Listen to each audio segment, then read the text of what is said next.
My story is that of a tired and frustrated parent who had a daughter with language delay, and I was losing my mind on what I could do.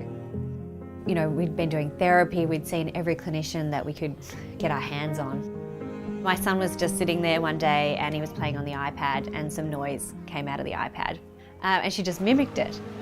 And I thought like, oh my gosh, I've been trying so hard to get you to copy anything that I'm saying and you've just copied something that's tech. I don't have a tech background, so for me this was quite complicated to start thinking about. So I started pulling things apart. I taught myself to do some coding and I got it operational and I got it working around our house and I got it into Grace's hands and all of a sudden she tapped the table and it said, table. And I said, where's the table? And she pointed straight away. And I just, like, I can't even now remember if I screamed or I jumped around, but I felt victory. You know, when she started talking, it wasn't even just the talking, it was the pride that she felt when she talked, because they were her words and they had meaning.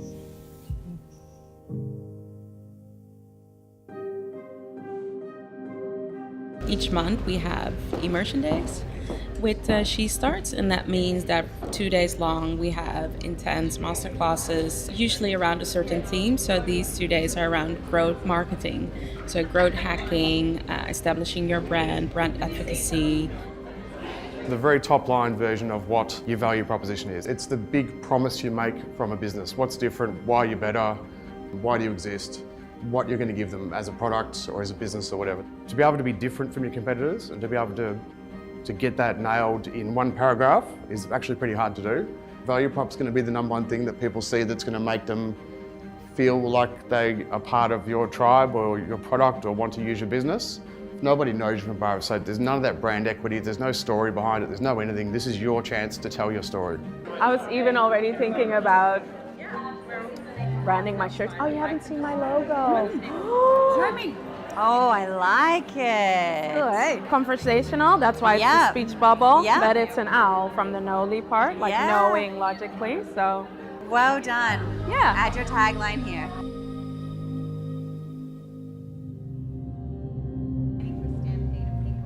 I just find like my nerves like really peak right before something like this and I just feel like everything is going to fall apart. I'm Dr. Annie McAuley and I'm the creator and CEO of Toki. And Toki is an innovative program that can transform any home or classroom into an interactive speech learning environment for children.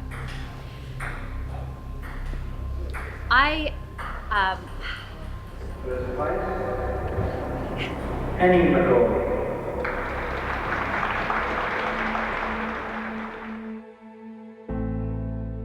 When I was about the age of 4, my dad took me to the local ice skating rink here in Melbourne. And as I walked in, it was cold and like the most magical winter wonderland that I'd ever experienced. And I said, yes, this is it, I'm home. This was what I was made for. As a child, it was my absolute goal. It was to make the Olympics. I really did think that if I tried hard enough, I would make that. But some things aren't meant to be. It was mainly the ankle that was the breaking point. The ligament was just gone. I didn't want to roll the dice that every time I went to compete from now on, there'd be a chance that I wouldn't be able to walk, and just walked away. I moved across and moved into downhill skiing and oh my goodness, like, I just loved it. My best friend and I had moved up to the snow because we were race training and we became ski instructors. I was teaching some little kids, they were actually 4 years old, and I had a group of them, but I had 2 under my arms and I was, helping them to get back, shuffling them to get back onto the pommer. And then just out of nowhere, everything kind of went dark. A ski from the chairlift above me had fallen and luckily missed both of the kids that I was holding. I lost my speech and my ability to walk. And this is probably one of the only things I remember for quite a few years after. Or maybe it's been told to me so many times, I'm not sure, but my mum and Steve, who's now my husband Steve, turned up in the hospital and I didn't know who they were.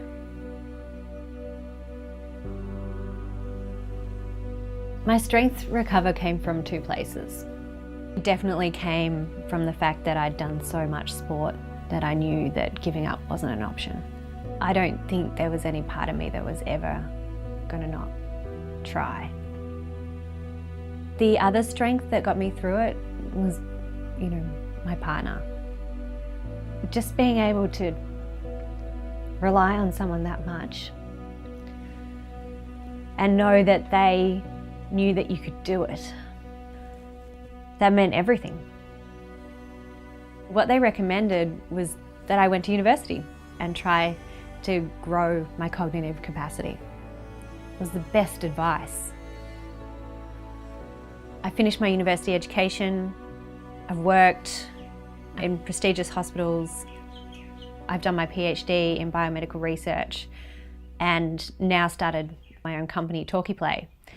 So if there's ever a good time to talk about it, it's now. SheStarts is the first time that I've told my story. I'm just going to start again, but yeah.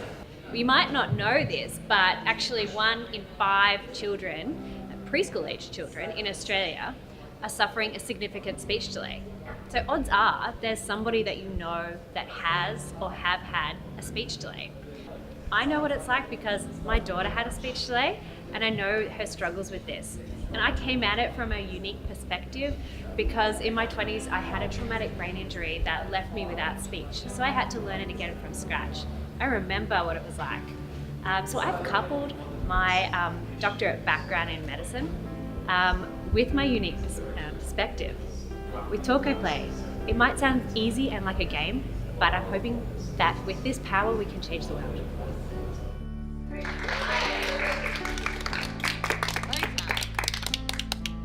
I loved it. Like, you were brilliant. Like, one, you're a doctor, so already, like, she knows her stuff. But then when you talk about your daughter and that's, what led you to try and find a solution and there wasn't one and you've come up with it, incredible. And then to tie in your own personal story, like, you've got credibility in spades. You're the one to definitely do this. It did raise questions in my head about how it works, but I'd be so excited that I'd come and talk to you about that. So Yeah. I think that, I agree with you in that you've just got enough in there to make people want to continue to the next conversation. Yeah.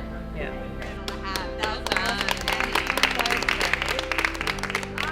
I'm an odd mixture in that I'm an introvert, but I really also like the extrovert challenges. Like, I can't do that all the time because it just wears me to the bone.